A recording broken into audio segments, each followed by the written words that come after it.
فلسطین میں جنگ بندی کی قرارداد کو بڑی بھاری اکثریت سے منظور کر لیا ہے۔ 120 ممالک نے اس قرارداد کے حق میں ووٹ دیے، جبکہ 14 ممالک نے اس کے خلاف ووٹ دیے تھے۔ 45 ممالک نے اس میں بالکل حصہ ہی نہیں لیا، اور بڑے افسوس کی بات یہ ہے میرے پاکستانیوں، ہمارے پاکستان نے بھی اس قرارداد میں کوئی حصہ نہیں لیا۔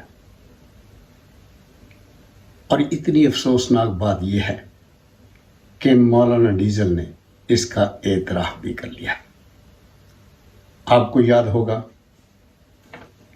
کہ جنرل حمید گل نے یہ کہا تھا کہ جس دن کسی مجاہد نے امریکہ کی لائف لائن کو بند کیا تو یہ سارے ایجنٹ اکٹھے ہو کر اس کے خلاف ہو جائیں گے، اور یہ بات اب ثابت ہو چکی ہے کہ ہمارے اندرون ملک غدار امریکہ سے مل کر عمران خان کو کیبرے کردار تک پہنچانا چاہتے ہیں۔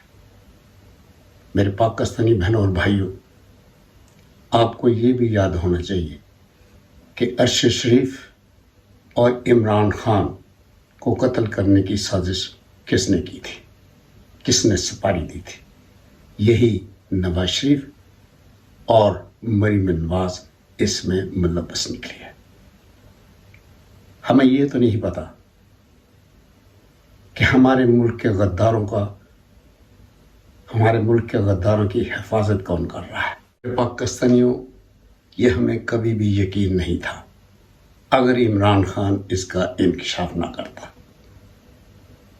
کہ پرائم منسٹر ہاؤس میں نواز شریف کے لیے 537 لوگ کام کرتے تھے اور 81 مہنگی گاڑیاں استعمال ہوا کرتی تھی، 52 پروٹوکول آفیسرز تھے، اور 19 کروڑ پی ایم ہاؤس کی ہر سال ڈیکوریشن پر خرچ کیا جاتا تھا۔ یہ ہے اصل اوقات اس نواز شریف کی۔ یہ پاکستان کو دہشت گردوں اور مہنگائی سے نجات دلانے کے لیے آیا ہے۔ آپ اس کا کیسے یقین کر سکتے ہیں میرے عزیزوں، میرے ہم وطنوں؟ یہ وہ شخص ہے جس نے ہمارے پاکستان کا ستیہ ناش کر کے رکھ دیا ہے، اور ہماری قوم مہنگائی کی چکی میں پس رہی ہے۔ عمران خان خون میں لت پت اور اپنے کپڑے خون میں بھرے ہوئے دیکھ کر بالکل گھبرائے نہیں تھا۔ اس کے پلیٹس ڈاؤن نہیں ہوئے تھے میرے عزیزوں، بلکہ عمران خان بالکل ثابت قدم رہا، نہ کہ وہ ایک بہادر انسان ہے بلکہ ملک کا ایک بہترین لیڈر بھی ہے میرے عزیزوں۔ عمران خان نے جیل سے بشرا بی بی کے ذریعے ایک پاکستانی قوم کو پیغام دیا ہے کہ میں 70 سال کی عمر میں اگر اپنے بیانی سے ہٹا تو اس سے بہتر ہے کہ مجھے موت آ جائے۔ میں اپنے بیانی سے کبھی بھی 1 انچ بھی پیچھے ہٹنے کے لیے تیار نہیں ہے۔ اس سے یہی بہتر ہے کہ میں ساری عمر جیل میں کاٹوں اور اپنے نظریے سے کبھی بھی پیچھے نہیں ہٹوں گا۔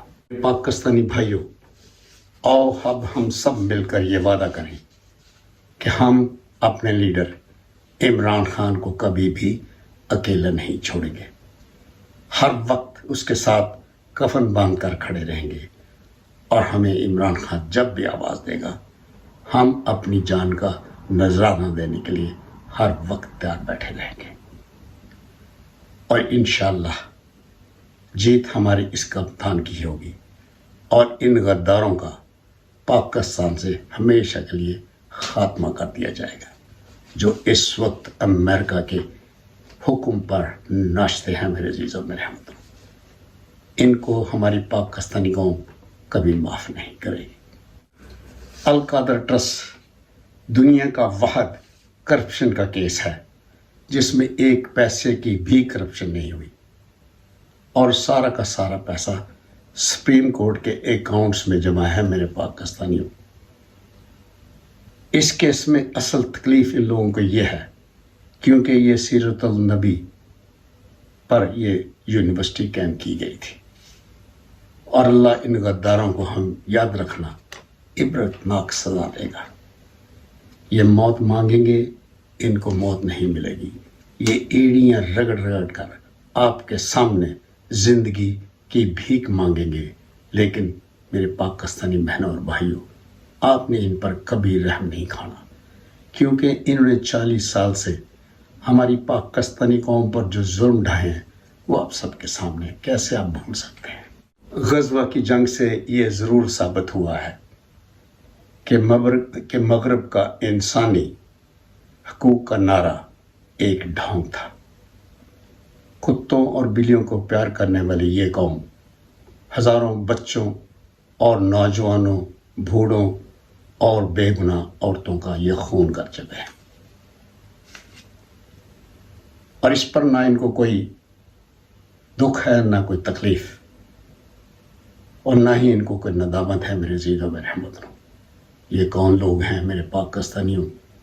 یہ اسلام کے بہت بڑے دشمن ہیں. اسرائیل کی فیور میں ہمارے معصوم فلسطینیوں کو روزانہ ہزاروں کی تعداد میں بچوں، بزرگوں، بوڑھوں، عورتوں کو شہید کیے جا رہے ہیں. ملک کی حفاظت کا تو ہمیں نہیں پتہ، البتہ اس بات کا ضرور یقین ہے کہ ہمارے ملک کے اندرون غداروں کی حفاظت ہماری اسٹیبلشمنٹ کر رہی ہے. اور اب ڈاکٹروں سے بھی ہمارا اعتماد اٹھ چکا ہے.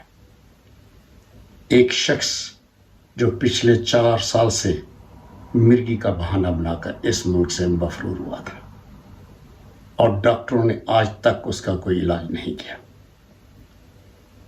جو ہی اس کو فوجیوں نے اپنے بوٹ سنگھائے اور یہ بالکل تندرست ہو گیا. تو میرے پاکستانی بہنوں اور بھائیوں، یہ جو ڈاکٹر عدنان ہے، جو اس کا ذاتی ڈاکٹر ہے، جہاں کہیں بھی ملے اس کو اتنے جوتے مار، اس کے گلے میں جوتے کا ہار ڈال کر اس کا منہ کالا کر کے لاہور کی تمام گلیوں میں اس کو گھماؤ، تاکہ آئندہ کوئی بھی ڈاکٹر اس قسم کے جھوٹ بولنے کی جرت نہ کرے. اس کے ساتھ میرے عزیزوں، میرے ہموطنوں، میں آپ کی دعاؤں سے آپ سے جا چاہوں گا. عمران خان زندہ باد، پاکستان پائندہ باد. Thank you.